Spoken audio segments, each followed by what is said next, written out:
Good afternoon, everybody, and thank you for joining us. We wanted to share some critical updates on North Carolina's efforts to fight COVID-19. As of today, North Carolina has 3,426 confirmed positive cases and, sadly, 53 deaths. We've learned that test results have revealed a hotspot of transmission in Orange County. A series of tests for COVID-19 have revealed that at least 60 positive cases in a skilled nursing facility in Orange County, with more likely to come. Of those, 7 are hospitalized and 2 have died. These are shockingly large numbers. And I wanted to share some information about what the state is doing to combat and control outbreaks at long-term care facilities to protect both residents and staff. We're tracking these outbreaks closely because we know that by nature they can be hard to control. As our concern has grown about long-term care facilities, the North Carolina Department of Health and Human Services has added data to its public dashboard. One of the items being tracked and shared is the number of outbreaks at congregate living facilities, nursing homes, residential care facilities, and correctional institutions. And we are taking steps to safeguard people. First, we have to do everything possible to prevent an outbreak to start with. My earlier executive order has restricted visitors to these facilities, and the Department of Health and Human Services guidance suggests that workers wear protective gear and monitor their health. Direct guidance on closed shared common areas and sanitation are also in effect. Dr. Mandy Cohen has and will issue additional directives that she will talk about in a minute to address this situation. Second, we've accumulated enough testing supplies to respond quickly and aggressively to assess patients and staff in these situations. And this is important because we know that this virus can spread even before a person is showing symptoms like a fever or a cough. This increased testing will tell us which employees or residents may have the virus but aren't showing symptoms so that they can be isolated. And third, we must take immediate action to stop the spread of COVID-19 in this facility and others. In coordination with local and state health departments, facilities that have residents with the virus will group them into a separate area of the facility to make sure that they are cared for by a separate group of staff. This will prevent interactions with residents and staff that are not COVID-19 positive. The increased number of cases highlights the importance of our work to get more hospital beds and the medical workers to staff them. Yesterday I talked about several upcoming executive orders. One of those will be signed today. That order allows more health care providers into the system, and it makes sure that equipment and other resources are available where they can be most effective and save the most lives. The order also increases the number of hospital beds that may be needed for this crisis. In addition, the order streamlines child care rules to make sure that the children of our most essential workers can be cared for while these brave parents do the work that we need them to do. Finally, again, I encourage everyone to follow our stay-at-home order. Follow our stay-at-home order. This pandemic has shown us how interconnected our society truly is. Going out for a non-essential reason may feel harmless if you're not having any symptoms. But if you do have the virus, you can set off a chain reaction unknowingly by passing the virus off to even just a handful of people. They will pass it on to more people, and so on. Or you could go out and you don't have the virus, but you could easily pick it up. Eventually, it could afflict a nursing home like this one, or a friend or a relative who is already sick with an underlying condition. The more we stay at home, the more lives we save. It's that simple. With me today, we have the Secretary of the Department of Health and Human Services, Dr. Mandy Cohen, the Secretary of the Department of Public Safety, Eric Hooks, and Director of Emergency Management, Mike Sprayberry. Sign language is provided by Nicole Fox and Brian Tipton. And behind the scenes, Spanish language interpretation is provided by Jackie Medevere and Jasmine Medevere. I'll now recognize Dr. Cohen for a few remarks. Dr. Cohen. Thank you, Governor. Good afternoon. As we've seen the number of outbreaks in our congregate settings go up, we know we currently have 21 outbreaks across the state, meaning that 2 or more people have tested positive in those congregate settings. 18 of those 21 are in our long-term care settings. We've been working with our partners, the industry associations, our local health departments, and the facilities directly on their prevention and response actions. We've already issued an executive order earlier, as the governor mentioned, which limited visitors except in extreme end-of-life situations, but now we need to go further. We will also codify additional directives to help further prevent outbreaks. So going forward, we will require all nursing home staff to wear masks when interacting with patients to prevent the inadvertent spread of disease. Second, we'll require all facilities to close communal areas and restrict all non-essential personnel. We'll also require residents and staff to be screened daily for symptoms to detect disease as early as possible. And lastly, also require notification to the local health department of new or suspected cases of COVID-19.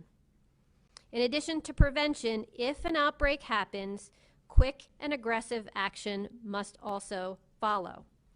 Facilities should implement immediately the testing and assessment of residents to determine the spread of the disease.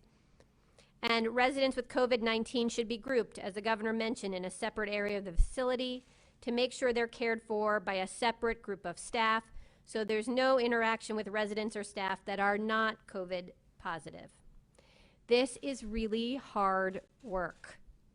I want to thank our public health teams, and particularly those working in our long-term care facilities. What you do is so important. You are on the front lines combating the spread of this virus, and we thank you. We thank you for your hard work. And one more message to add to the governor is about the importance of staying home. I know this is a particularly hard week as folks look forward to the holidays, to Easter, but this year will have to be different. We'll have to be different to protect one another. Please keep your families and loved ones safe by staying home and finding new ways to connect. It's my sincerest hope that all who celebrate have a meaningful holiday. Please stay home to save lives. Thank you. Thank you, Dr. Cohen. We're grateful for your strong leadership. Now our Emergency Management Director, Mike Sprayberry. Mike. Thank you, Governor, and thank you for your leadership. Good afternoon. Today is day 30 of the State Emergency Operations Center activation for the COVID-19 response. 65 counties have activated local emergency operations centers. All 100 counties in the eastern band of the Cherokee Indians have declared states of emergency. We're continuing our work to source and order personal protective equipment. We're beginning to see some small signs that the supply chain is improving, but the market remains extremely difficult. From our very limited supply of personal protective equipment, we're filling resource requests in small, short-term quantities for the most urgent needs around the state. Yesterday, we received word that the cost of activating National Guard resources to support our state's COVID-19 response will be covered by the federal government. That's great news. We currently have about 240 National Guard airmen and soldiers working on a variety of missions, including planning, warehousing, shipping, cybersecurity, and engineering. We also have National Guard liaisons deploying to 10 local emergency operations centers to help with supply management and information sharing. Engineers from the North Carolina National Guard and the U.S. Army Corps of Engineers continue to assess facilities around the state for possible use as overflow hospital space. I want to say a word about food again today. Shelves at many of the state's food banks are close to bare. Many people have lost work and lost income and are relying on food banks to get groceries. Please consider a financial contribution or a donation of shelf-stable foods to your local food bank. You can donate money online. Visit feedingthecarolinas.org to find the website of a food bank near you. And remember, a trip to a food bank to get or give food or to volunteer is not considered a violation of the stay-at-home order. Also, our partners at Crisis Cleanup, who normally help coordinate cleanup services after storms, are now coordinating meal delivery to senior citizens and others at high risk. Visit coronacommunity.org for more information and to sign up for meals delivered to your home by a volunteer. Depending on the provider, there may be a charge to cover the cost of the meal if you are able. The call specialists for North Carolina 211 continue to do a great job helping people with information about food, utilities, child care, and other needs. They're taking thousands of calls a day, and lines are sometimes very busy. If you call 211 and get a busy signal, simply wait a while and try your call again. For twice daily information updates on coronavirus, you don't have to call. Just text COVID-NC to 898-211. That's 898-211, and you can get text in English or Spanish. I want to thank all of our local partners right now and tell them what a great job that they're doing. We're very thankful for that, and we depend on you. We know that you're having a tough time. Hang in there. We're right there with you. Don't forget to call your loved ones daily. Look out for your friends and neighbors and be kind. With your help, we will get through this together as one team, one mission, one family. Thank you, and thank you, Governor. Thank you, Director Sprayberry and Secretary Hooks and all of the men and women working here at the Emergency Operations Center. Thank you for talking about the need to give to the local food bank and to help those in need now. Also, they're in desperate need of blood donations. So if you have the ability and are physically able to do that, carefully agree to give blood. I know my wife Kristen and daughter Natalie are going tomorrow to give blood. We'll now take questions from the media, and if you can identify yourself and your station or paper, and we'll take the first question. First question is Michael Hyland, CBS 17. Hi, first I wanted to ask about the resources that we're getting from FEMA that you announced today. If people want to utilize that, how do they go about that process if they'd like to get access to any of these rooms that might be available? And then also with this outbreak you told us about in Orange County, can you give us any more details about where precisely this has happened and what notification is going on to family members of people who might have relatives there? Michael, can you repeat your first question about FEMA? I'm sorry that I didn't hear that one. Sure. Regarding the resources that are coming in from FEMA for people who might be interested in utilizing that, who might need a place to go, how do they go about getting connected with this program? How soon will it be available? Okay. First, we are getting some help from FEMA in a number of areas, and we're grateful for that working relationship. Unlike our hurricane disasters of the past, we have not gotten approval for individual assistance yet that we really want from FEMA, but no other state has. We do have help with public assistance, and a number of our hospitals and local governments are able to apply for that, and I'll let Director Sprayberry talk about that. Also, this nursing home that has had this outbreak is in Orange County, and I'll let Dr. Cohen give any details that can be given about that right now. We certainly want to protect the privacy of the patients that are there. But Mike, if you can give us a little overview of FEMA, and then Dr. Cohen can address the other question. Thank you, Governor, and thank you for that question. Regarding FEMA, we have received a federal disaster declaration for public assistance Category B, which is emergency protective measures. And what that allows jurisdictions and organizations to do is to apply for things like overtime and things that they're doing to respond to the COVID-19 pandemic. Right now, we have close to 1,000 different entities that have entered themselves into the grant portal, and we're close to having 300 folks that have requested, when I say folks, I should say entities that have requested for public assistance. There's another piece to that disaster declaration. We had made a request for individual assistance, which includes things like the crisis counseling program. As the governor said, that has not been awarded yet.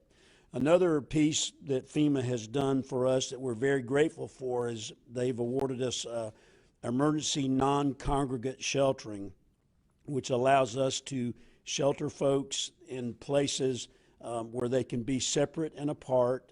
They may be high risk, they might be homeless, they could be folks that are stepping down out of an acute facility and actually getting well, but we can put them in dormitories and hotels and motels. And so we're very grateful to get that emergency declaration as well. So that's where we stand with FEMA. Thank you very much. To share a few more details about the long-term care facility in Orange County. First, I want to say that our local health department has been working very closely with the facility, as supported by the state as well. And I also want to thank both the Duke and UNC health systems, which has also been lending support in terms of doing testing and then obviously caring for those that are hospitalized.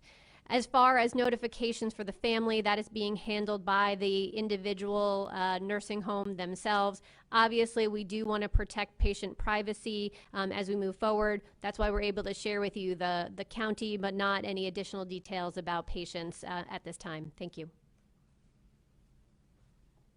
Thank you. Next question, please. Gary Robertson, Associated Press.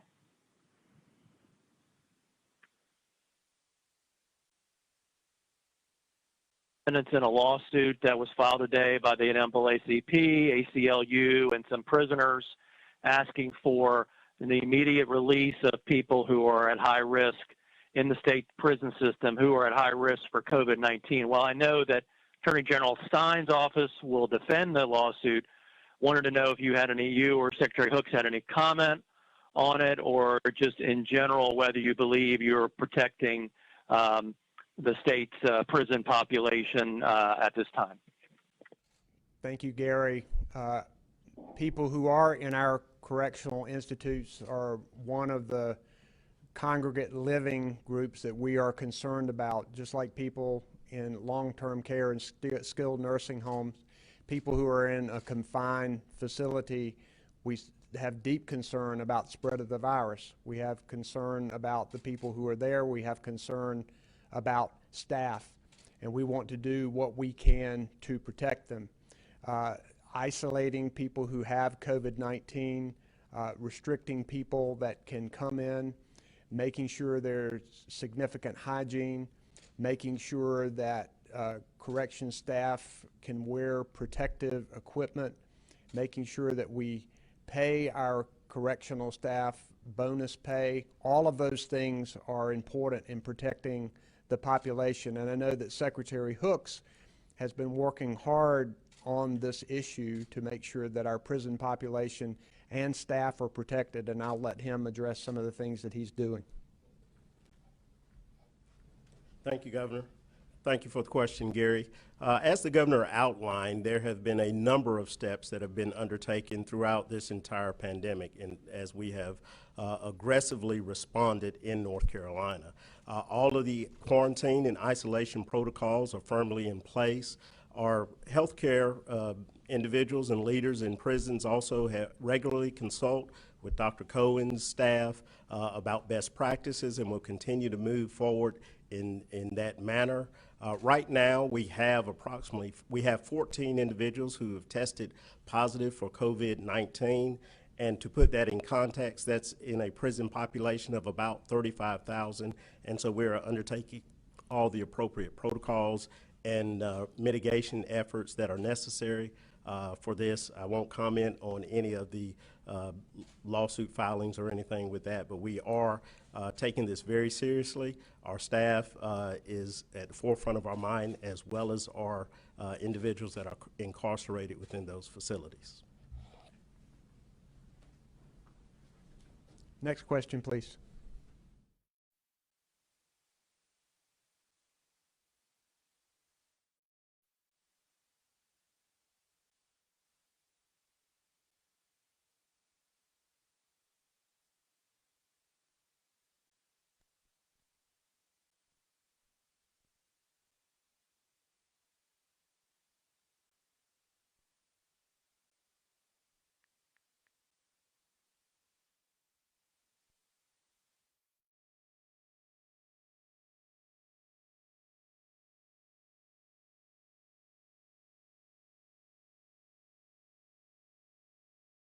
We are very concerned about that disparity.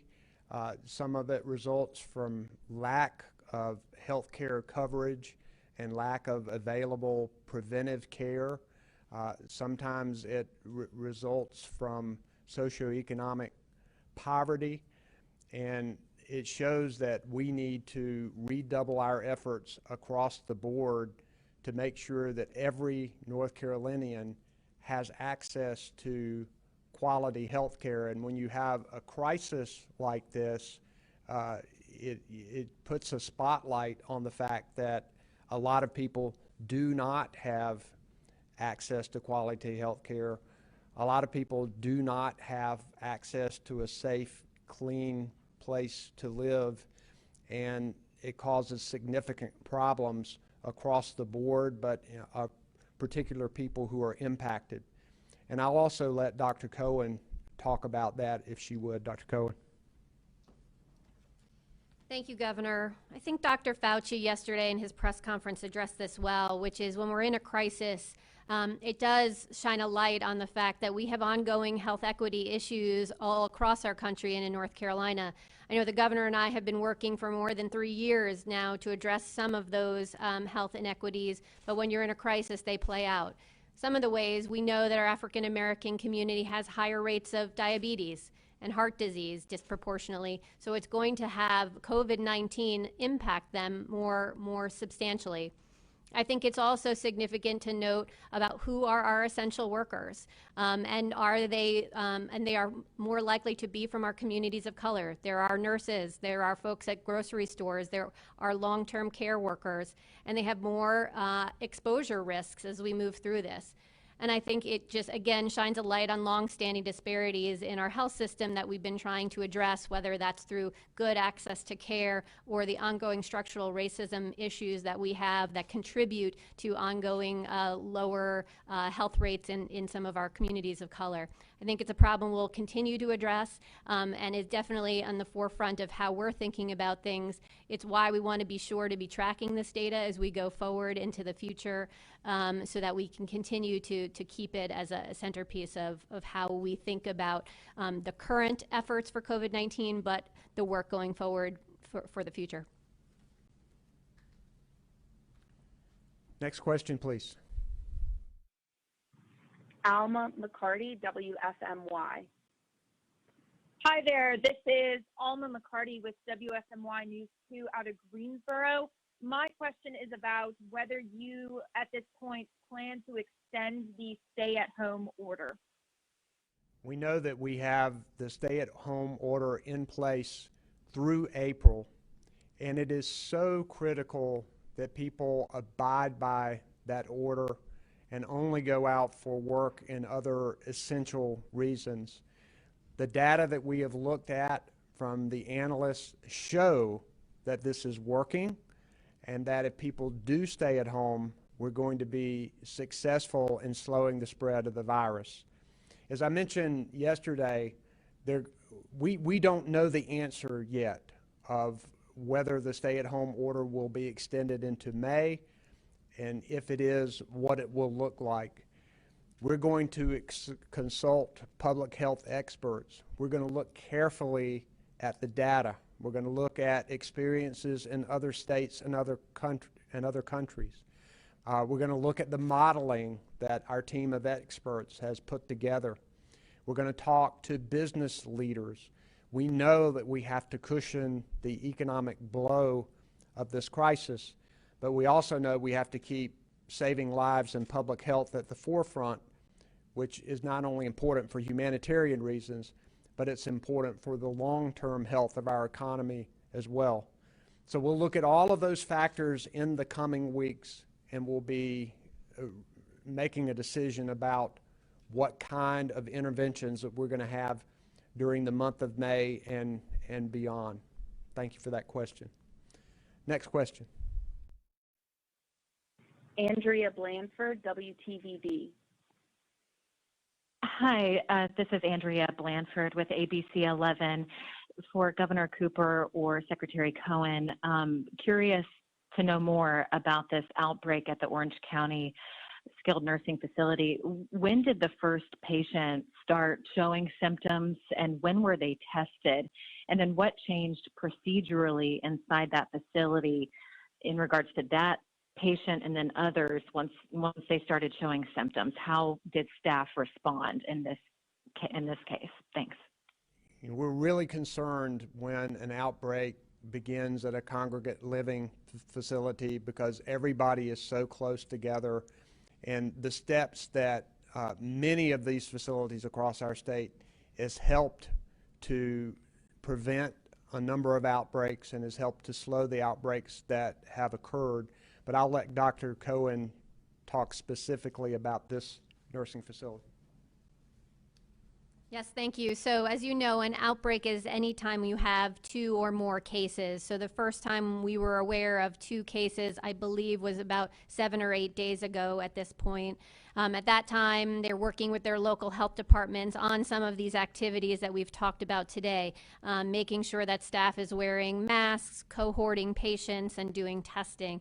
As we have seen in other nursing home settings, this virus is very contagious and moves quickly, and sometimes can be spread before you even know folks have symptoms. That is, again, why we are codifying in an executive order some of these prevention methods so we can protect folks on the front end, because we know once the virus is in some of these long-term care settings, it's incredibly hard to control. We are trying to beef up our efforts to do those control measures, but it's incredibly challenging, as we've seen not just in North Carolina, but around the country and around the world. So I think prevention is really our important focus here, which is why we're codifying that in the executive order.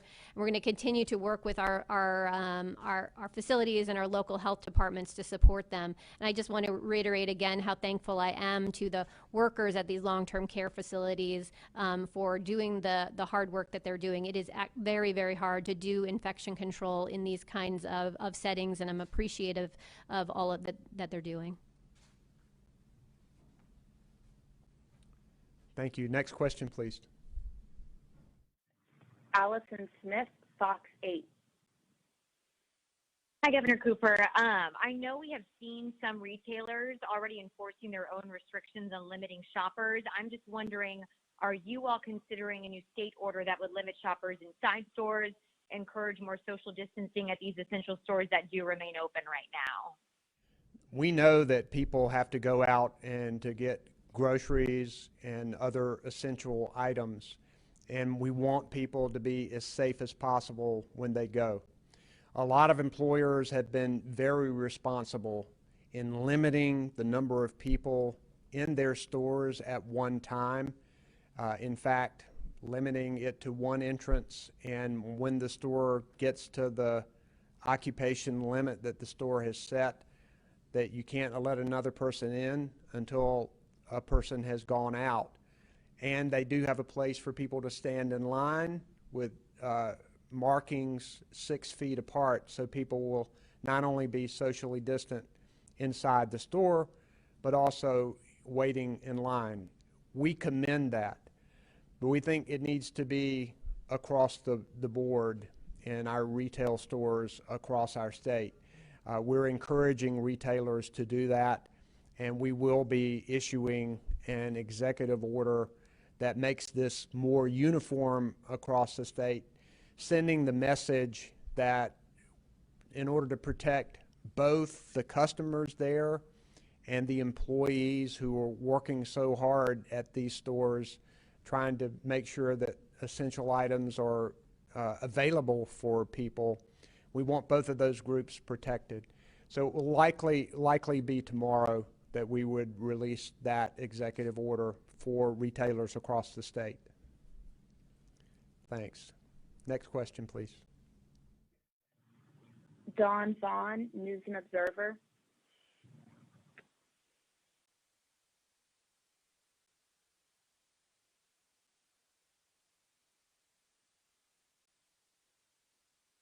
Dawn, are you there? We'll try Haley Fixler at WGHP. Hi, Governor Cooper. What is the plan with vehicle inspections and the DMVs? People are worried about getting exposed and being around people, but they're really also worried about getting the fines if they don't go. I'm sorry, I could not understand the question. Can you repeat the question, please? I'm sorry. What is the plan with vehicle inspections and DMVs? People are worried about getting exposed and going out and about and being around people, but they're also worried about fines and getting tickets if they don't go. Yes, we're working on waiving as many fines and penalties as we can through executive order. But when the General Assembly comes back, we have already talked to them about delaying in statute these things that we can't change through executive order. We want to discourage people from going out and having these exchanges for things that could be delayed a few months. So I think that when the General Assembly comes back, you will see some action on that and other things that in the law require people to go out and personally do things when we want to try to curtail that kind of activity. Thank you. Next question. This will be our last question. Chandler Morgan, WBTV. Hi, Governor. My question is actually for either Dr. Cohen and also Director Sprayberry. Just some clarification on the new measures for nursing homes since they're required to wear face masks. Is that considered N95 masks or will homemade masks do? And if the N95s are, what's required? Are you all going to be playing a role in making sure they get those? And then the second portion of this was just about the FEMA housing program. Director Sprayberry, how would you be able to ensure that people are being separated in those facilities? Because I know that some people are people who have tested positive for COVID-19, and then some of them are people who you're trying to make sure don't get COVID-19. How would that work? Sure, thanks for the question. This is Mandy Cohen. I'll address the issue around face masks. So there are several different kinds of face coverings or face masks that folks can wear. When I'm referring to face masks at a nursing home setting, it is a healthcare setting, so we do want to have folks wear what is called a surgical mask or a procedural mask. An N95, a level 3 N95, is really something that is recommended really in a hospitalized setting when folks are doing aerosolized procedures. Other than that, the surgical mask or those kinds of health grade face masks are used to prevent the transmission of droplets, again, both for the patient and for the healthcare worker. We're not talking about in a healthcare setting using homemade masks, which is different than what the CDC might be recommending for you or I as we're at the grocery store or out and about if we wanted to wear some sort of face covering that might be something that is homemade. When we're talking about our long-term care or nursing settings or healthcare settings, we're talking about face masks that are approved by the FDA and have some certain components to them that are appropriate for them, but they are not N95s. I'll let Director Sprayberry talk about the FEMA issue.